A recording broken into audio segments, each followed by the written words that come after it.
Toi qui souffres aujourd'hui. Toi qui es dans la misère. La parole de Dieu te dit. Sors. C'est Jésus qui te dit ce matin. De ne plus rester là où on t'a mis. Même si on t'a oublié. Ce matin. Jésus te dit. De sortir. Tu vas sortir. Pas seulement par ta force. Mais c'est poussé par la volonté de Jésus. Lazare ne pouvait pas sortir de soi-même. Et il ne pouvait même pas penser que aujourd'hui Jésus viendra pour me faire sortir. Parce qu'il était déjà foutu, oublié. Oh, dit Lazare est déjà enterré. Lazare n'est plus en vie. Lazare n'est plus. Il est là, on l'avait enterré déjà. Il y a 4 jours passés. Alléluia. Jésus, il est le même hier, aujourd'hui, éternellement. Ce qu'il a dit, il ne fera-t-il pas? Il a fait avec Lazare. Il le fera avec toi. Il le fera avec ta famille. Aujourd'hui, il y a quelque chose qui va aujourd'hui, par il va se passer quelque chose. La décision du diable n'aura aucun impact sur toi. La décision des sorciers n'aura aucun impact. Toi qui a été choisi, pas pour te perdre, pour hériter les royaumes de Dieu. Toi qui a été appelé, non pas pour souffrir, dans la pauvreté, dans la misère, dans la maladie. Oh non, toi qui es le pied privé de tes Jésus. Jésus te dit, sors. L'impossible n'est pas Jésus. L'impossible n'est pas Jésus. Tout ce qui est impossible aux hommes, c'est possible à Dieu. Lorsqu'on l'a enterré, ça semblait être impossible. Mais Lazare revient encore à la vie.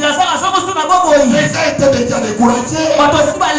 Même les Juifs commençaient à critiquer la famille de Lazare. Voilà, quand on vous interdisait, vous ne disiez même pas. Oh non, il nous aime. Oh non, il nous aime. Voilà comment il vous a abandonné. Parce qu'on l'a enterré. Il ne vous aime pas. Il y a des gens qui peuvent même vous critiquer. Depuis que vous avez commencé à aller à l'église, qu'est-ce que vous avez déjà gagné? Qu'est-ce qu'on vous a déjà donné? Qu'est-ce que Jésus a fait pour vous? Lorsque tu vois la parole de Jésus, tu vas changer ta vie. Si tu crois que tout est possible, comme je crois que Jésus, il est la vie. Il est la vie. Si tu crois, tu verras la gloire. Amen. Si tu ne crois pas, tu resteras dans la confusion. Crois, tu seras sauvé, toi et ta famille. Lorsque tu crois, le miracle est possible. Lorsque tu crois, rien n'est impossible. Lorsque tu crois, Jésus est à côté de toi. Aujourd'hui, il doit te produire des miracles. Ça m'invite à ta vie. Et ta vie. Acclamons le Seigneur. Avant de vous asseoir, saluez-vous aussi les uns les autres pour la gloire de Dieu. Salut ta soeur, salut ton frère, avec une joie fraternelle. Amen. Merci, mettez-vous. Voilà, nous sommes dimanche. Le 10 août 2025. Amen. Nous allons continuer avec notre toujours sujet, la destruction des hôtels.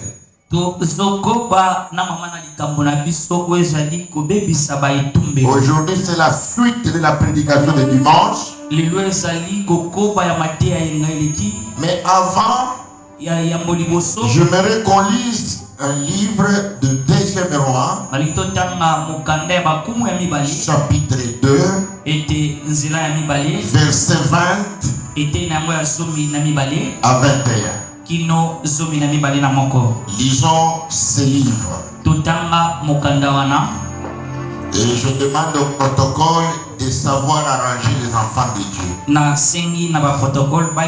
Il faut placer les enfants de Dieu d'abord selon les chaises. Il faut commencer devant jusque derrière. Il ne faut pas que chacun se mette selon sa volonté.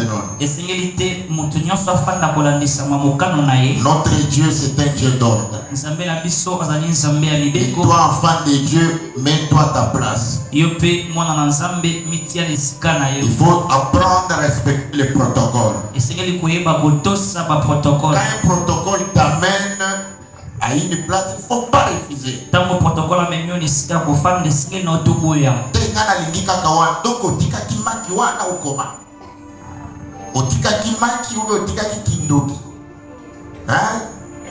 Un enfant de Dieu obéit à ce qu'on lui dit.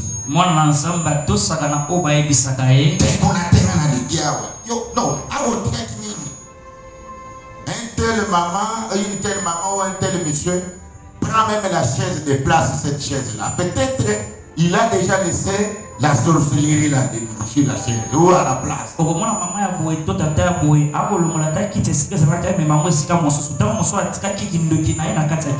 L'église, c'est l'obéissance. Ici, il n'y a pas de rébellion. La Bible dit l'humilité précède la gloire. Là où il n'y a pas d'humilité, il y a des désordres. Amen. Même à la maison, quand tu constates qu'il y a un enfant qui n'écoute pas, il faut l'amener à la prière. Un enfant doit écouter. Lorsqu'il n'écoute pas, lorsqu'il n'obéit pas, il y a un esprit contraire. Il faut l'amener à la prière, qu'on prie pour lui. C'est ça l'église. Lorsque tu viens, on t'accueille par le protocole, il y a un service attitré ou approprié pour placer les enfants de Dieu. Obéis au protocole. Même si tu es invité, ils ne font pas te mettre à la place qu'on t'a pas montré. Non, attends qu'on te montre où te mettre. Amen. Amen. C'est ça même l'éducation ou le savoir-vivre. On te dit de te mettre ici, toi tu t'opposes. Non, moi pas là-bas. Je veux me mettre là-bas. C'est un mauvais esprit. Amen. Amen. Celui qui n'a pas le mauvais esprit, il accepte à haute voix. Amen. Acclamons le Seigneur. Celui qui a trouvé peut nous lire 2e roi, chapitre 2, verset 20 à 21. Il a trouvé rapidement et correctement 2e roi, chapitre 2, verset 20 à 21.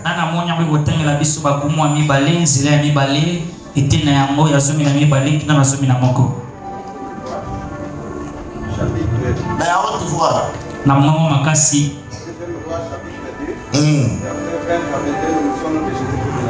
Amen. Dit, apportez-moi un plat neuf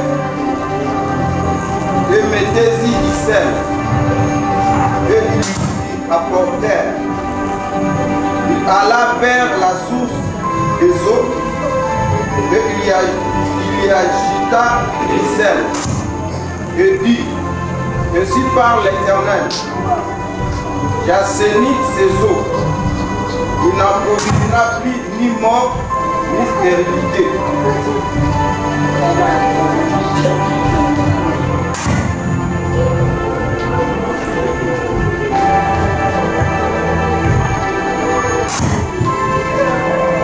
Amen. Nous venons de suivre les livres de 2e roi, chapitre 2, verset 20 à 21. Ici, il s'agit d'un prophète Élisée. Élisée, un homme de Dieu qui parlait avec Dieu et qui était à l'écoute de Dieu. Tellement dans la vie il y a eu la sécheresse. Il y a eu la souffrance. Il y a eu la misère. Les enfants de Dieu ont prié. Mais Dieu lui a dit de dire aux enfants d'Israël de chercher un plan neuf et de s'y mettre du sel. Il a dit aux enfants de Dieu d'acheter le sel et mettre dans un plan neuf. Et il l'amena à la montagne. Il pria et la ville fit assainie. Même les eaux fit assainie. Amen.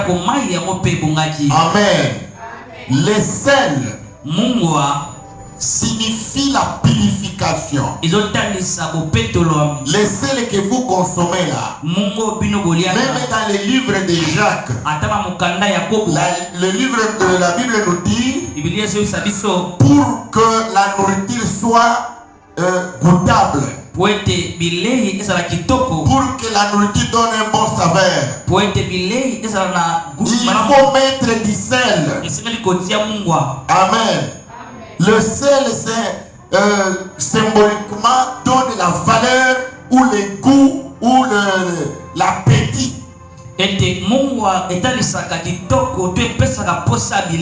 Amen. Alors pourquoi Dieu a voulu qu'il y ait le sel? C'est comme aujourd'hui, tu vois que les choses ne marchent pas. Tu marches comme si tu marchais dans l'obscurité. Amen. Amen. Nous allons prier avec les saints cette semaine. Dans 2 semaines, en commençant par demain, nous allons prier avec les saints pendant 2 semaines. Alléluia.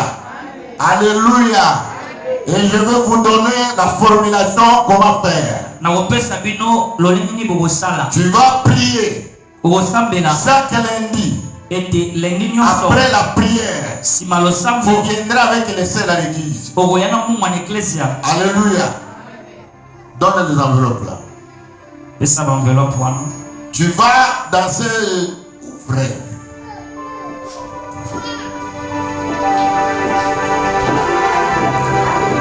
Tu vois cette enveloppe ici. Tu vas mettre du sel. Amen. Tu mets dedans. Les sel, je dis bien les sel. Toi-même, tu vas commencer à prier avec. Suis ce que je te dis. Demain lundi, tu viens, tu pries avec. Au retour, tu mettras dans l'eau, soit dans une assiette, soit dans un seau. Tu vas prier toi-même. Alléluia. Ça sera pour ta purification. Le sel symbolise la purification. Le sel signifie la sanctification. purification. Et le sel, même si tu ne dors pas, dans la parcelle il y a des sorciers, ou bien il y a des chats, des chiens.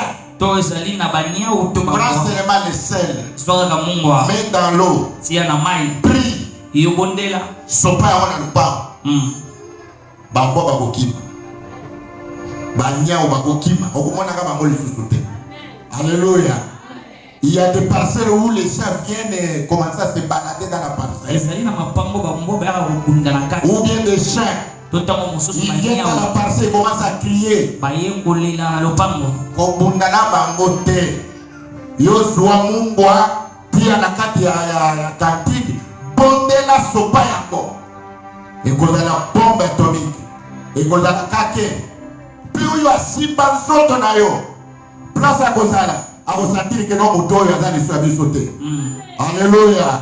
Amen. Chaque lundi, chaque mercredi, chaque vendredi. Et nous allons faire 2 semaines de prière. Moi j'aimerais que ta situation change au nom de Jésus. C'est que comme tu étais fini vide, mais le Seigneur va t'armer, tu ne rentreras pas vide. Même si tu vivais une vie calamiteuse, la solution c'est Jésus. Amen. Amen. On va commencer demain. Demain, il y aura une prière de combat. 2 heures du temps de prière. Nous allons prier comme jamais prié. Mercredi, vendredi et dimanche nous clôturons. L'autre dimanche, l'autre semaine, vous allez voir et vous allez témoigner. Amen. Amen. Je dis bien dans l'enveloppe, tu prends le sel et tu mets dedans. Demain, tu pries avec le sel. Au retour, tu prends de l'eau. Tu mets dans une assiette. Tu te laves avec. Amen. Voilà. Acclamons le Seigneur. Nous entrons dans notre sujet. Ici, nous parlons de la destruction des autels. Nous allons poursuivre les diables qui te tourmentent. Les démons qui ne te laissent pas dormir. Les diables qui ont bloqué ta vie pendant autant d'années. Nous allons les poursuivre jusqu'à sa fin. Jusqu'à ce qu'il puisse fuir et te laisser. S'il ne te laisse pas, c'est ton problème. C'est pourquoi nous allons emprunter des semaines la prière et la purification. Nous nous purifions et puis nous combattons les esprits. Amen. Et le 27, on aura un grand séminaire ici. Du 27 au 29. Le 27 le 29. On aura un grand séminaire ici de 3 jours. Toujours la destruction des hôtels. C'est un sujet que nous allons jusqu'à la fin de l'année. Il faut que l'année prochaine que tu sois témoin toi-même de ta vie. Tu dois témoigner. Il y a d'autres qui ont le masque au visage. Il y a d'autres qui ont construit les hôtels, ils sont soit sur l'œil, soit sur la tête. Les hôtels, comme on voit là, comme tu vois ton corps, c'est toute une maison.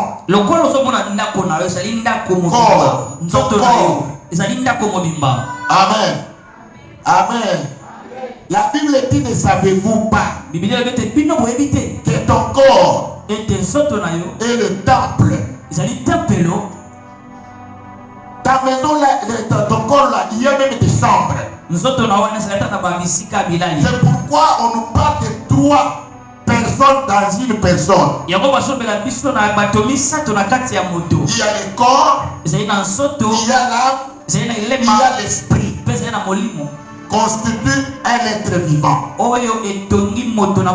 peut détruire le corps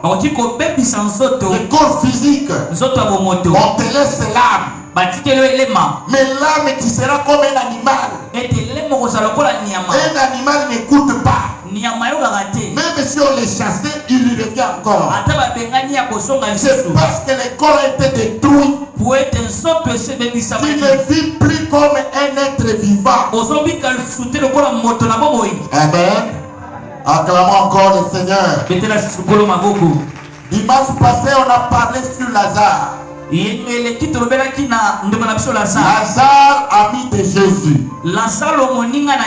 Il était malade à tel point qu'il était mort. Mais ici dans ce livre, il y a 5 points que nous allons partager ce matin. Premier point, Jésus pleura. Dans le livre de Jean, chapitre 11, verset 35. Jésus pleura. Pourquoi Jésus pleura? Jésus pleura parce qu'il était ami de la famille de Lazare.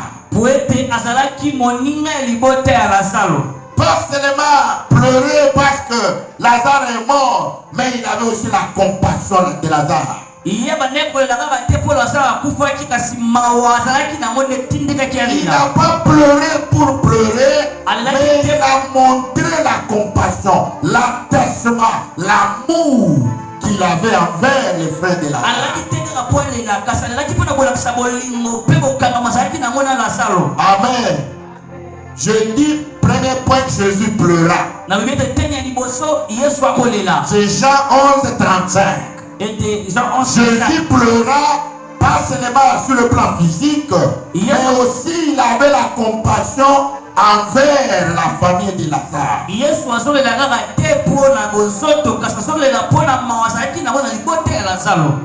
Protocole, j'aimerais quand je parle que personne ne se mette debout. N'autorise pas que les gens se mettent debout. Deuxième point, Jésus ordonna, Lazare sort. Ça c'est le deuxième point.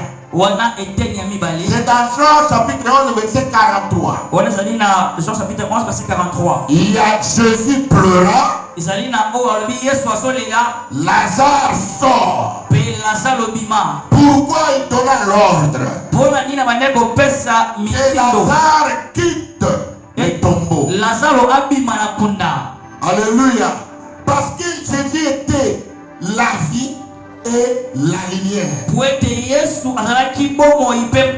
C'est parce que Jésus a dominé la mort, il a dominé aussi la vie sur la terre. La Bible dit, je suis le chemin. C'est lui qui suivra Jésus. Quand bien même il meurt, mais il ne restera pas mort. Mais il vivra au dernier jour. Alléluia. C'est lui qui suit Jésus. Même si on l'enterrait, même si on l'oubliait, écoute, tel que tu es là, peut-être on t'a déjà oublié dans la famille, peut-être on t'a oublié dans tes relations, peut-être que tu es dans les oubliettes, peut-être que ton commerce ne marche plus, peut-être que ton travail ne marche plus, peut-être que tu ne connais même pas de promotion, mais c'est dans ta vie. Ça prouve que tu es dans les tombeaux. Mais lorsque tu crois en Jésus, Jésus te dit, toi, mets ton nom, sors. Alléluia. Jésus dira Lazare, sort. Pima. Mais les gens qui entouraient Jésus voyaient Jésus comme un fou, comme un dépassé, comme un détraqué mental. Il y a 4 jours et Lazare est déjà mort. Il sent déjà, il ne peut plus revenir à la vie. Mais comment Jésus peut l'appeler? Alléluia. Alléluia. Écoute, toi qui souffres aujourd'hui, toi qui es dans la misère, la parole de Dieu te dit, sors. C'est Jésus qui te dit ce matin de ne plus rester là où on t'a mis. Même si on t'a oublié, ce matin, Jésus te dit de sortir. Tu vas sortir. Pas seulement par ta force, mais c'est poussé par la volonté de Jésus. Lazare ne pouvait pas sortir de soi-même. Et il ne pouvait même pas penser que aujourd'hui Jésus viendra pour me faire sortir. Parce qu'il était déjà foutu, oublié. Oh, dit Lazare est déjà enterré. Lazare n'est plus en vie. Lazare n'est plus. Il est là, on l'avait enterré déjà. Il y a 4 jours passés. Alléluia. Jésus, il est le même hier, aujourd'hui, éternellement. Ce qu'il a dit, il ne fera-t-il pas? Il a fait avec Lazare. Il le fera avec toi. Il le fera avec ta famille. Aujourd'hui, il y a quelque chose qui va aujourd'hui, par il va se passer quelque chose. La décision du diable n'aura aucun impact sur toi. La décision des sorciers n'aura aucun impact. Toi qui a été choisi, pas pour te perdre, pour hériter le royaume de Dieu.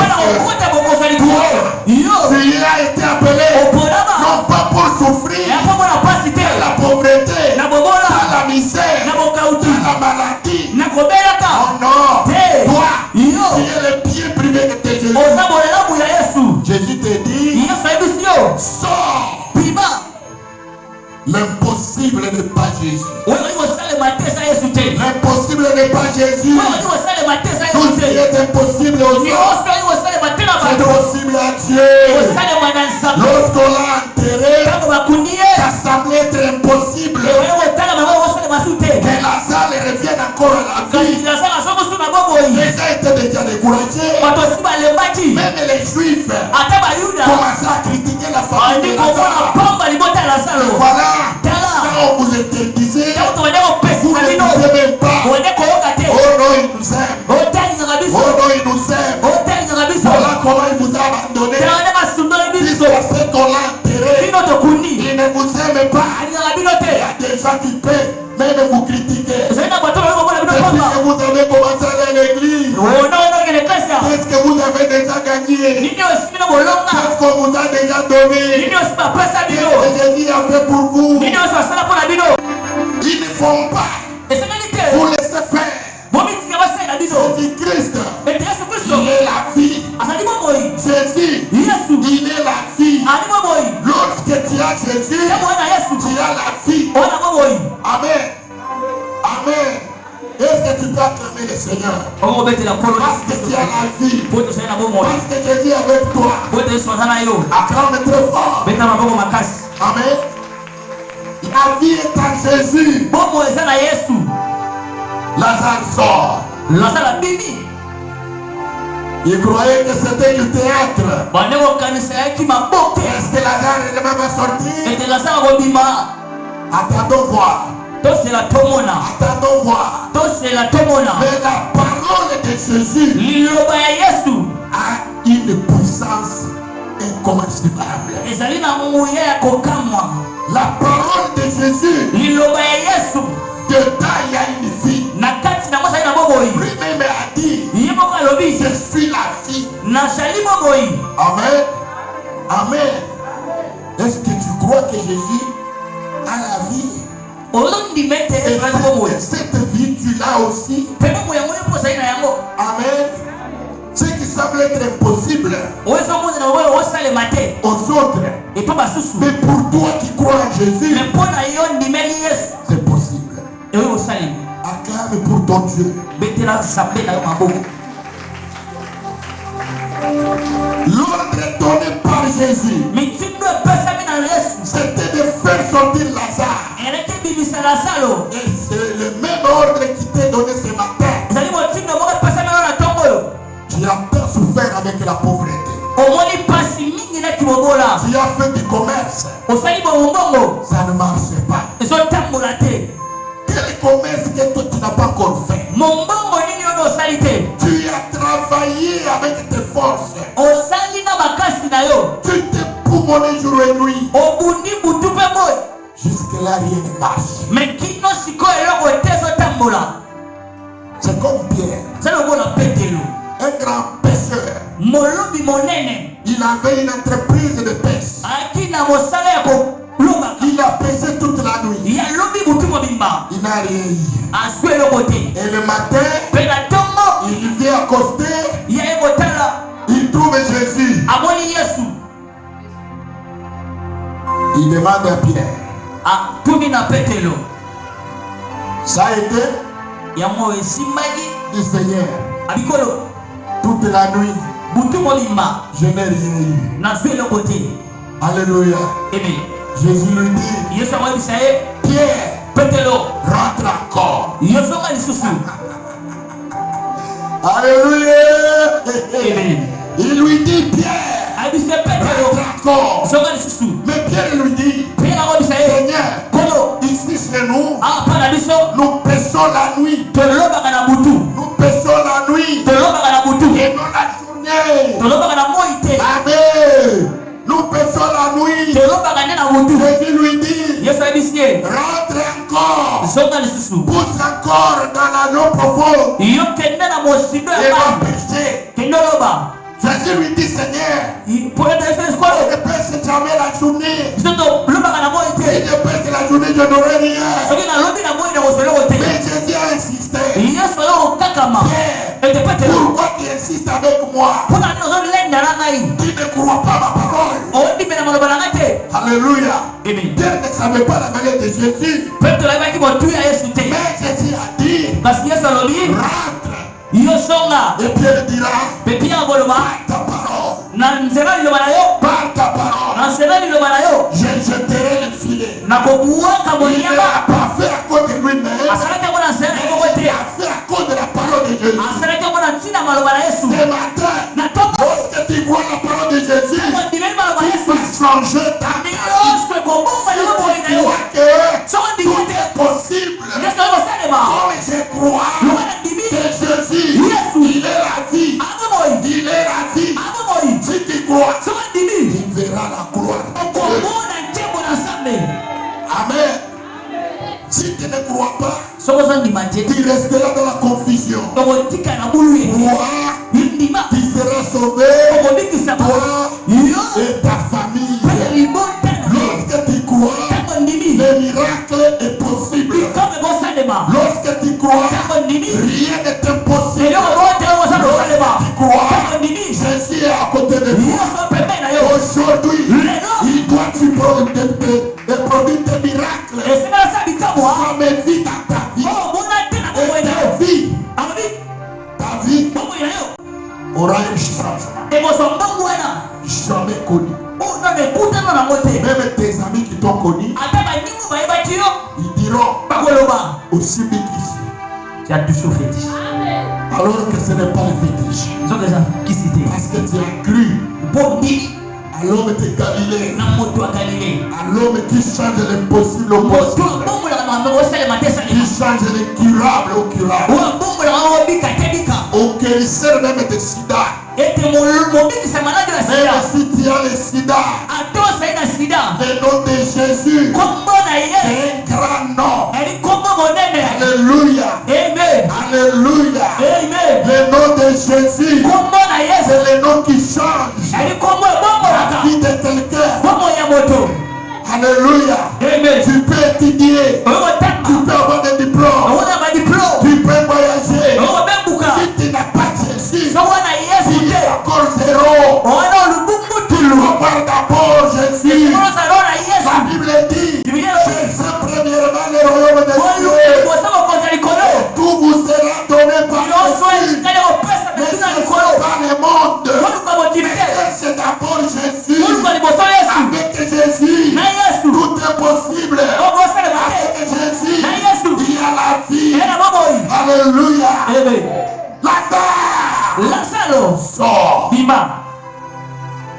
Les gens commencent à observer. Est-ce que réellement il va sortir? Est-ce que réellement il va sortir? Quelques minutes après, il voit quelqu'un sortir. Alléluia. Même les Juifs qui étaient là étaient étonnés.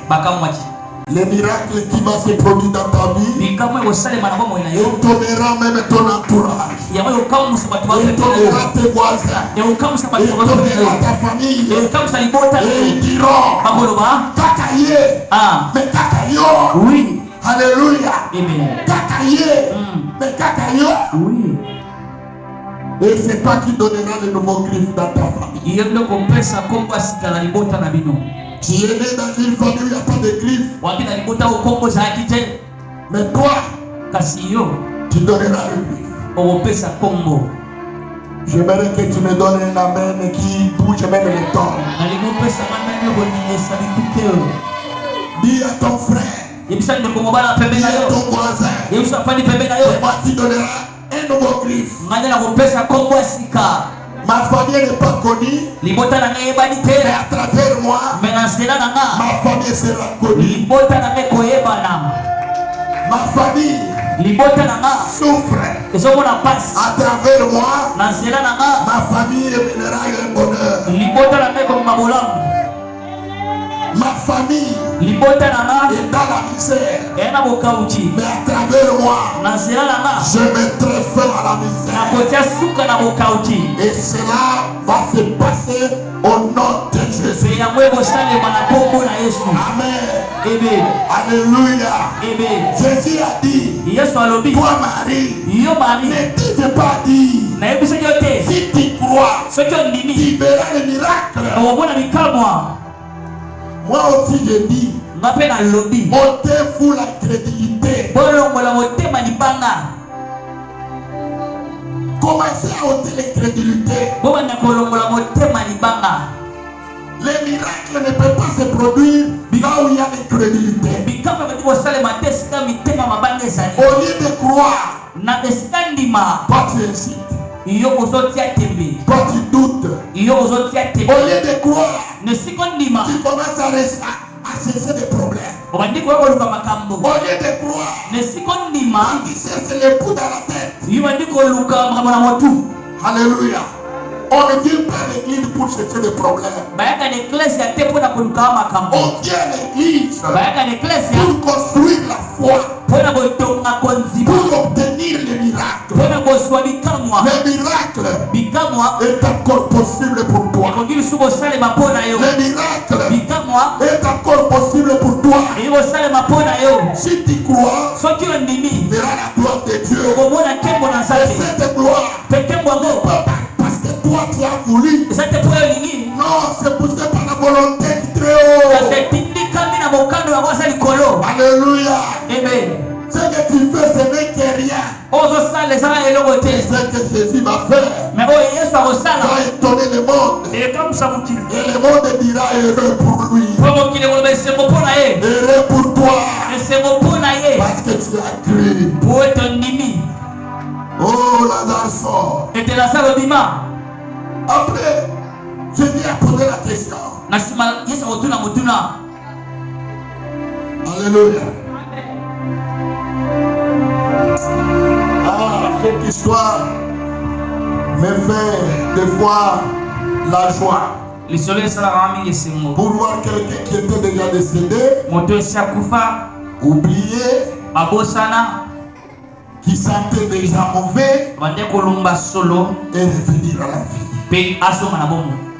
Quel miracle! Quel miracle! Jésus dira, déliez-les, laissez-les aller. Vous savez, on t'a mis dans un trou. On t'a condamné dans un péché interminable.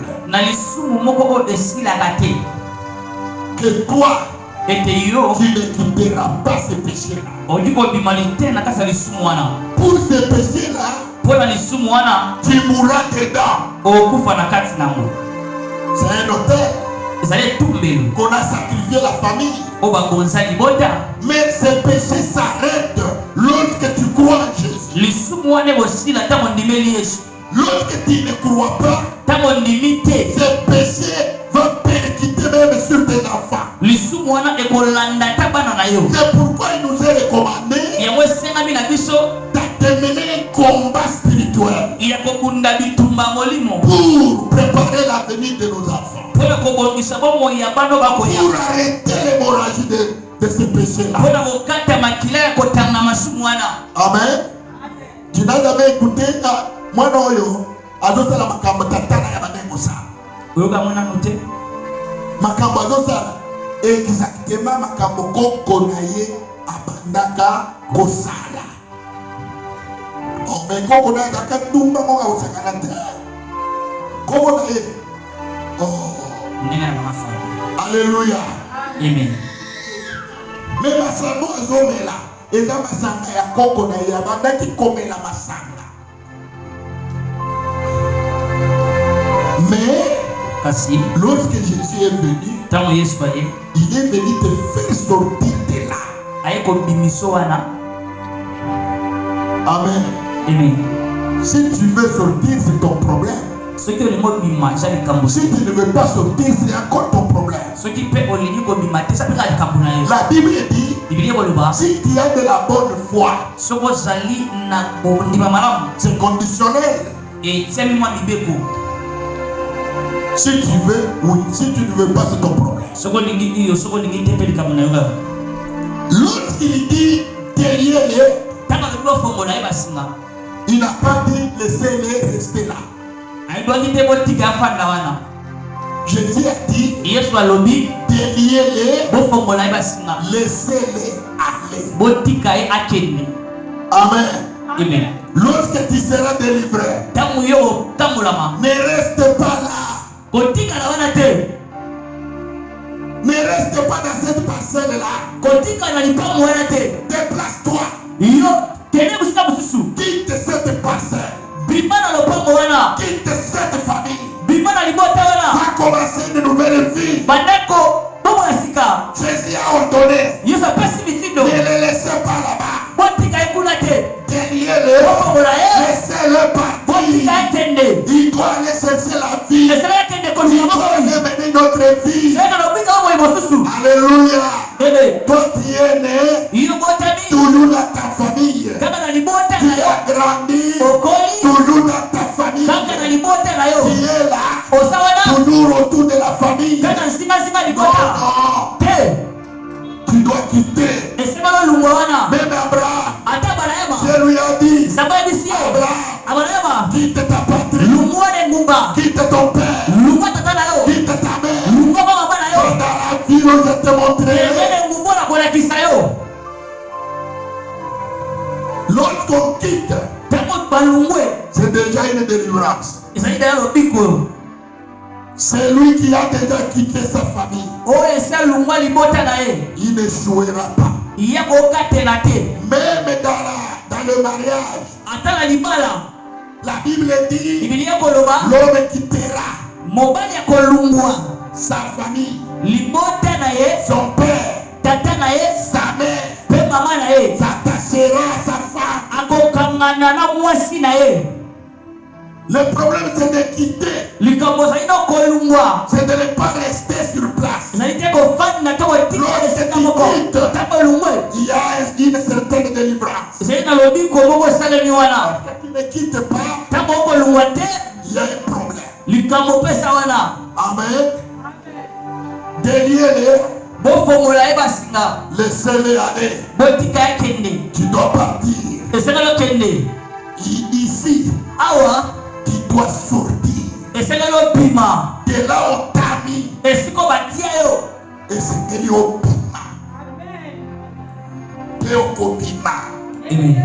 Alléluia.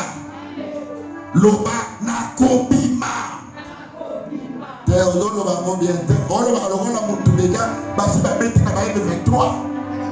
Loba na kobima.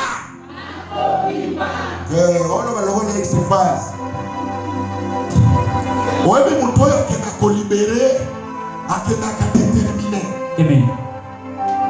Nakobima. Satan adotala yo, menga nanu kobima. Nakobima.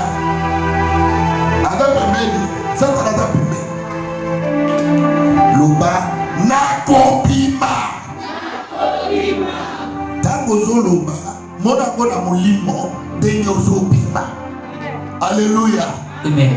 Omoni makambo nyonso ebandaka na spiritualité, ebandaka na molimo, ava ekoma na nzoto, ebandaka na ndoto, nsima ndoto wana elati nzoto, nsima ya nzoto ebandi kotambola. Alléluia. Amen. Dis à ton frère nakobima. Dis à ton frère encore nakobima. Lelo takasikoyo nazobima nakotikala awa te nakombola. Jésus a dit, Yesu alobi, Lazare était Lazare, sort. bima. Il n'a pas hésité. C'est pour dire la parole de Jésus a une efficacité, a une force, a une puissance. Lorsque tu la reçois, lorsque tu crois dans cette parole, il y a une victoire sur la mort. Amen. Jésus a vaincu la mort. C'est pourquoi toi aussi tu dois vaincre la souffrance. Qui veut vaincre la souffrance? Qui veut détruire les auteurs? Non, non. Wana vous êtes tombé dans la faiblesse. Mosusu boye, mosusu lokola mutu andana malade oyo elani babe ndeke ndeke nani AVC. Oye motu soda na AVC. Ata mosimba pasi. Il faut que les matin de osala yekine. Nani akolonga? No, nani ako atongola musambi. Alléluia. Dis à ton frère. Dès maintenant, tu vas sortir. Dis-lui, tu vas sortir. Amen. Amen. Qui veut sortir? Amen.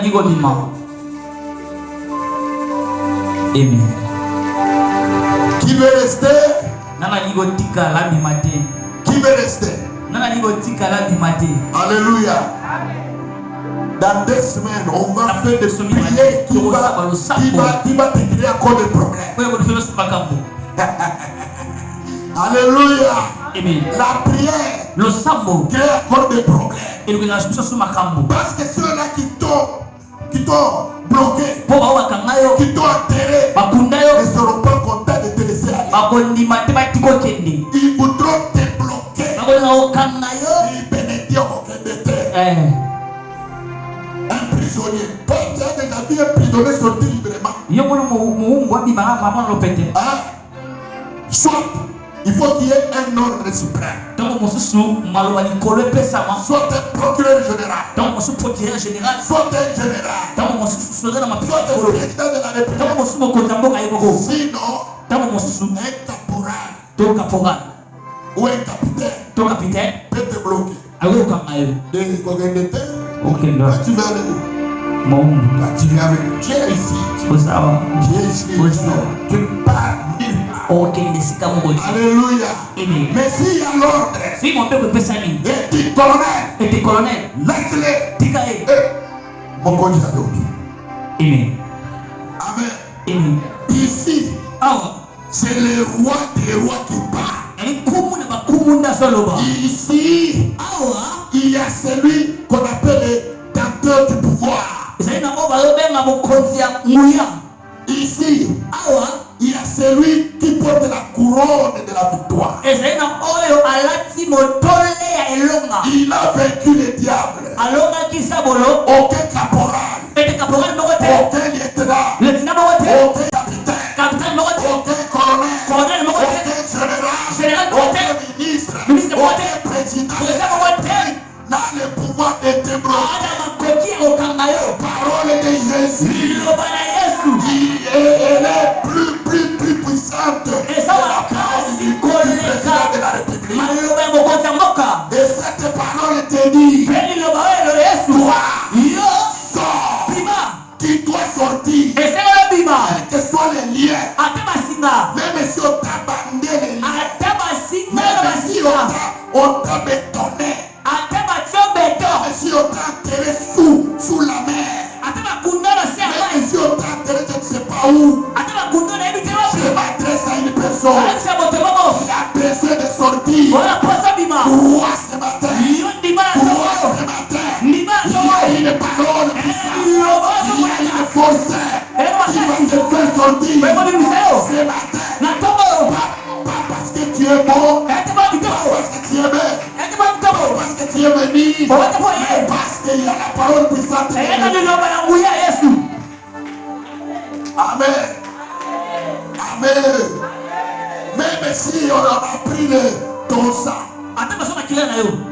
les sous-vêtements, les soutiens, les cheveux, quand tu étais encore petit, tu ne savais pas, tu étais dans les consciences, on t'a coupé les ongles, on t'a volé les cheveux, tu ne savais pas. Mais aujourd'hui, tu le sauras. Tout celui qui a touché à ta vie aura une conséquence. Tout celui qui avait osé, que ce soit les membres de ta famille, ils vont sentir le feu. Il y a le feu, pas comme le feu de la braise. Amen. Le feu que Élie demanda avec les dieux de Baal. Aujourd'hui, nous sommes dans un terrain de football. Il y a Jésus, il y a Satan, représenté par les sorciers, les gens qui t'ont fait souffrir, dans l'impudicité, dans l'adultère, dans la prostitution, dans les vols,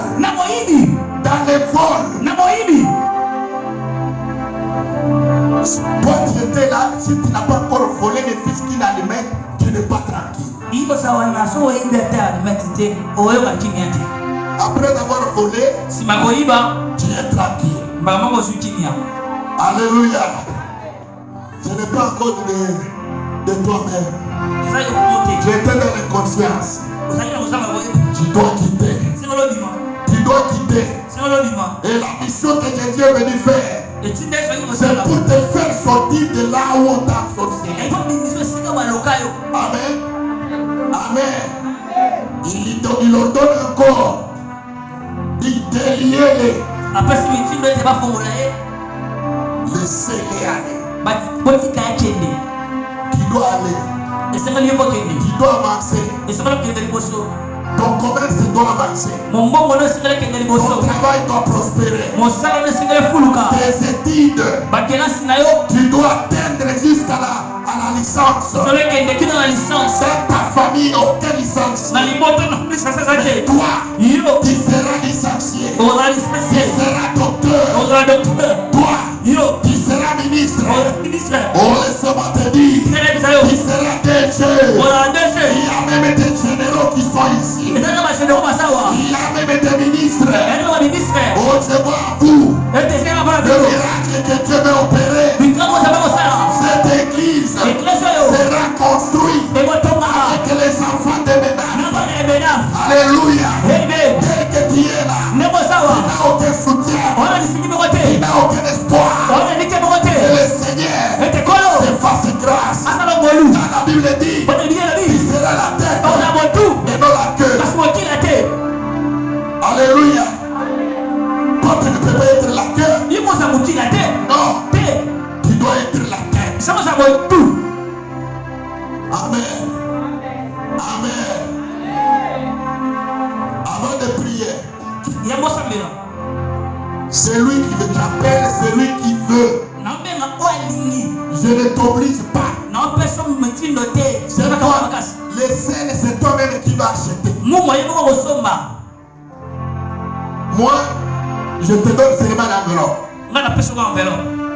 Prends le sel. Le sel blanc. Oh, bah, tiens, quand le à Kolia. Oh, il a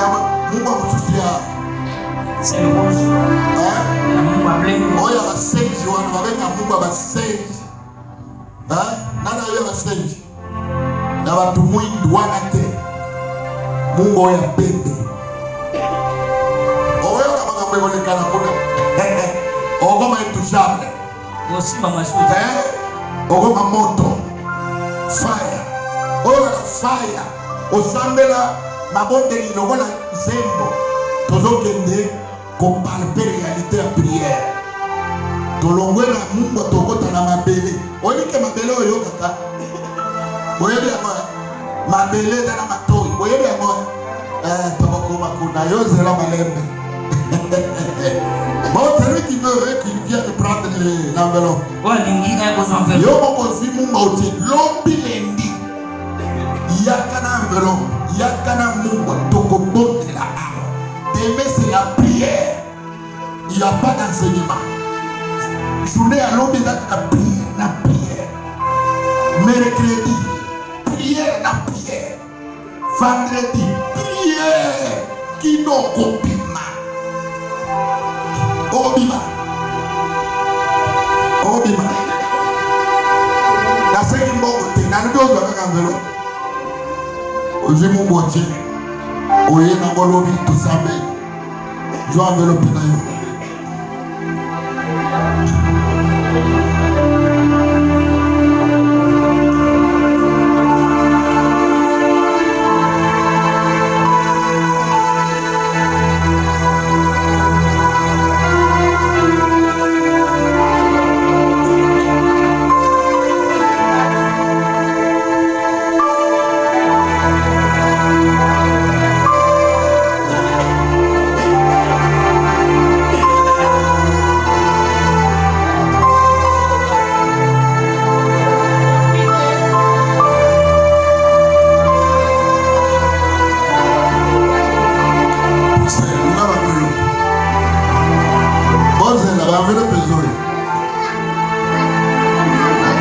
Tu dois sortir.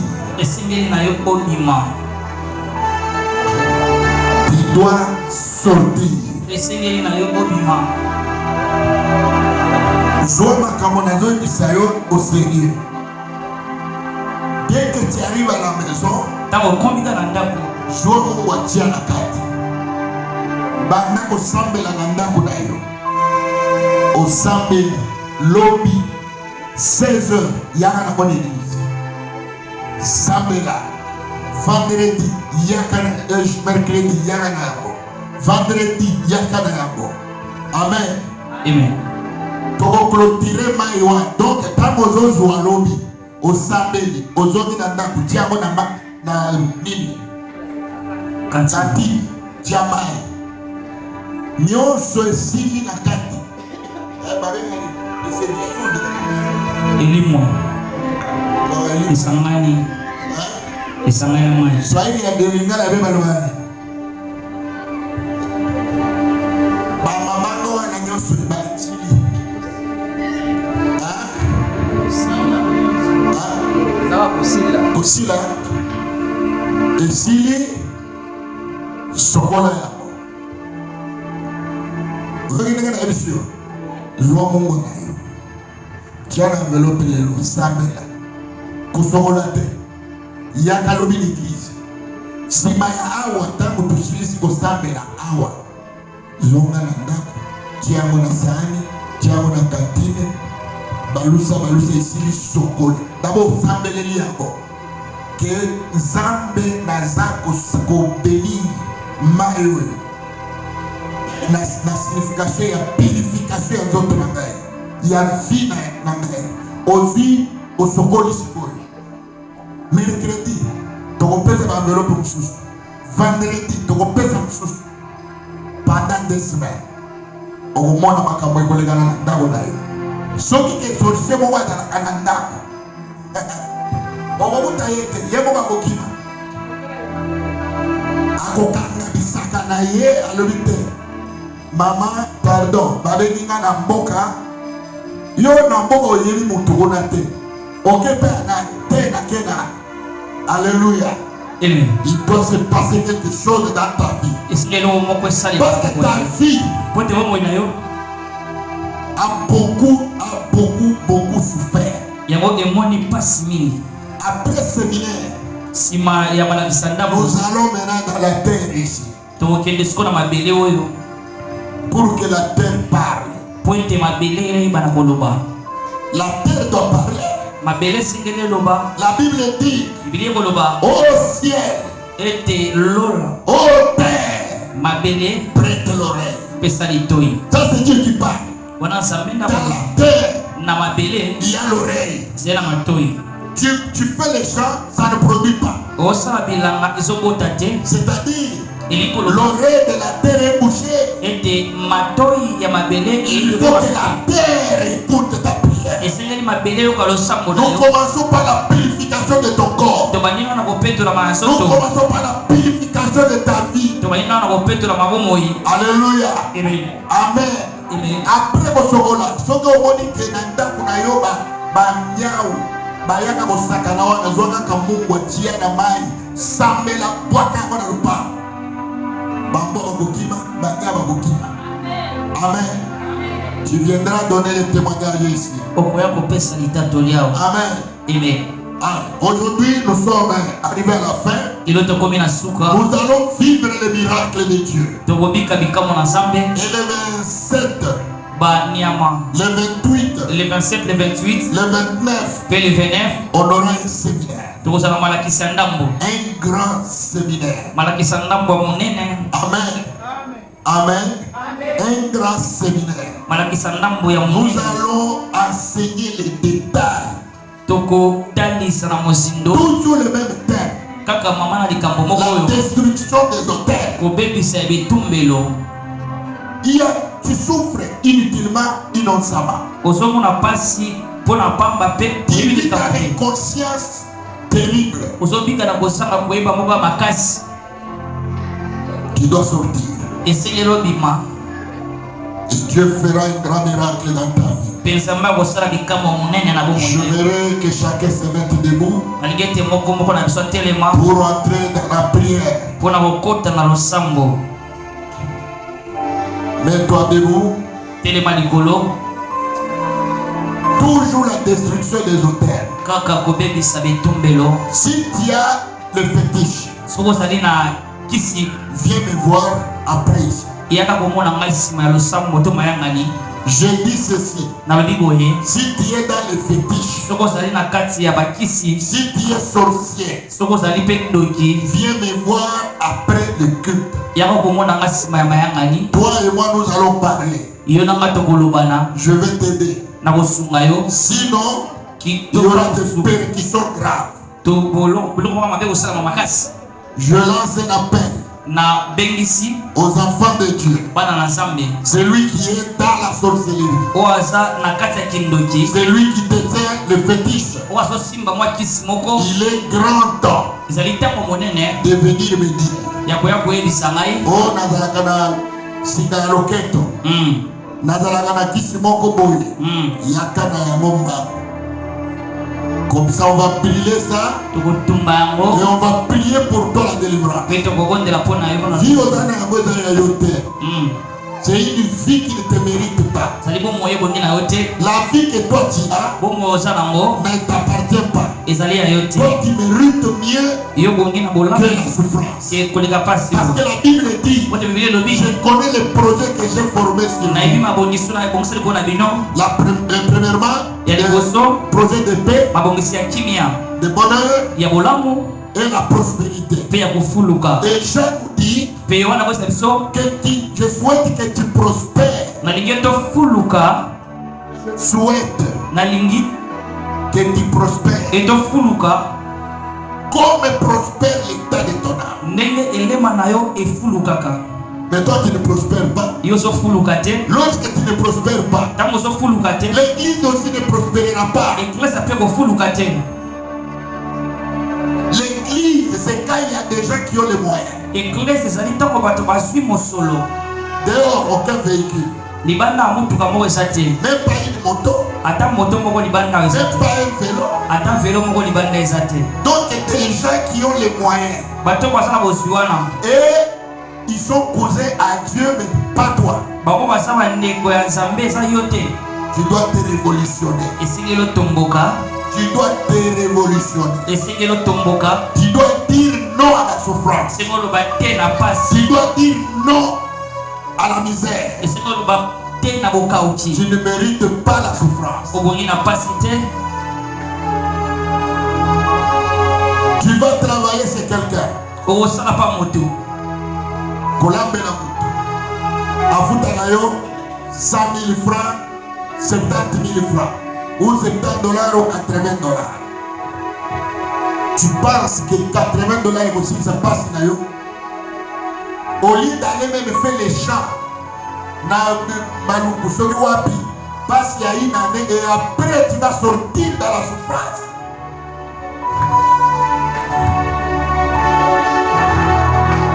Tu dois sortir. L'impossible n'est pas Jésus. Amen. Concentre-toi dans la prière. Nous allons détruire tout ce qui est du diable. Les liens, même la communication dans le monde spirituel. Toi qui dors, mais tu communiques inconsciemment. On vient te prendre inconsciemment. Tu te réveilles fatigué. Des fois tu te demandes pourquoi je suis fatigué. Mais on t'utilise la nuit. On t'amène quelque part. Tu dors. Tu rêves en train de faire l'amour sexuel. Mais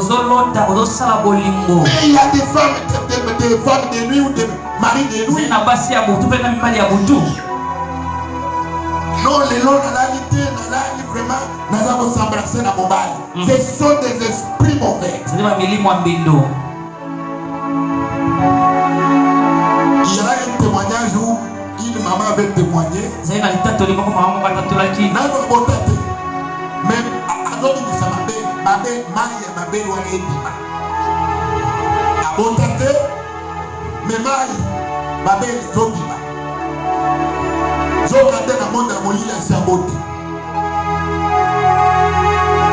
si toi tu es comme ça, il est grand temps de venir, on va prier pour toi. Soit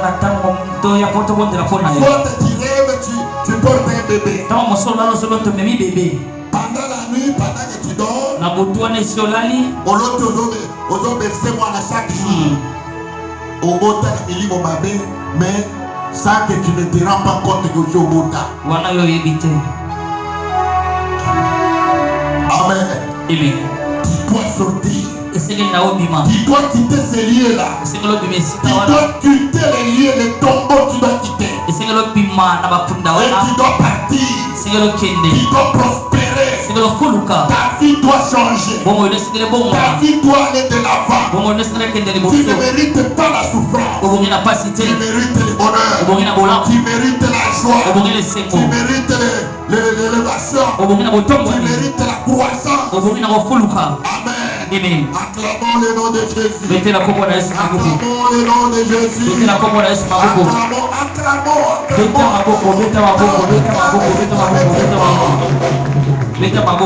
Que celui qui est assis se mette debout.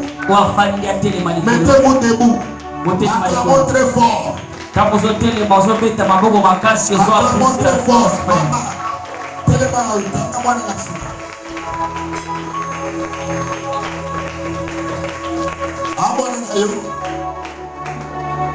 Mwana na yo chana mukombo ekomi ngombe kutsambela uzana porte de bete uzana liputa voilà chana mukombo ekomi moma ya kobondela soki bebe aza ya yo te zongisa bebe ya bato bolingo na ba bebe ya bato mpona nini olingi bana ya bato trop na yo ozoya ozokaba mwana na eglize lokola likabo bakopesela yo kindoki okotia mwana na yo na pasi yo kanisi bato nyonso baya eglize baza bato malamu parce que eza eglize na eglize nde bandoki bayaka kobatama donc alingaka kindoki nano eglize trop. Même la franc-maçon, par Jésus-Christ, c'est l'église trop. Oye église, il y a qu'un Bible, il y a qu'un Bible d'ailleurs. Par exemple, après ça, il y a maman, moi dans la rue. Il y a un côté où il y a moi dans la réalité. Tikangai. D'abord, il y a un peu de kumba. Moi dans la kumba. Un péché de kumba. Quelle est l'église? Cherchez premièrement le royaume de Dieu. Si. Oye, pour le cabane, il y a pas tout. Amen. Nous aurons quelques minutes de prière de combat. Bien aimé dans le Seigneur, j'aimerais te dire une chose.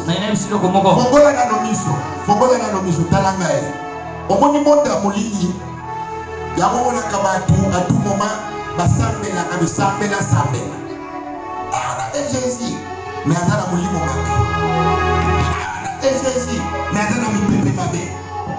il ne faut pas que semble la local la masse équité.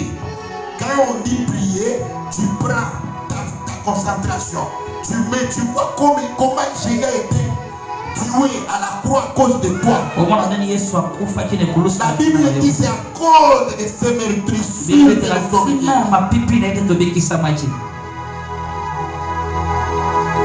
Sois concentré. Tu vas suivre ma parole. Oh, Koloyes.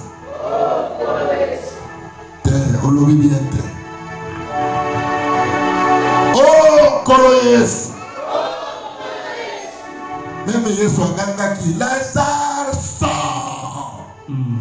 Kokoganga na ndende ya mawater. Oh, Koloyesu.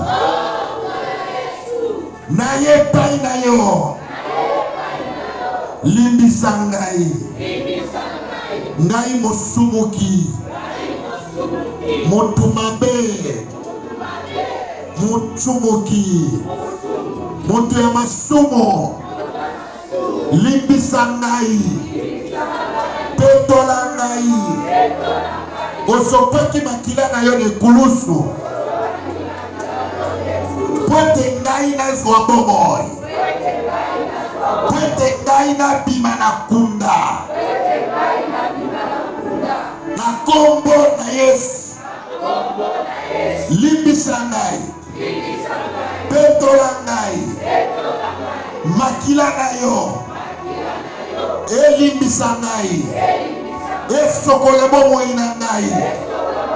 Esokola kor na ngai. Esokola ame na ngai. Esokola esprit na ngai. Na kombo na Yesu. Na kombo na Yesu. Makila na yo. Esokola libota na ngai. Esokola bana na ngai.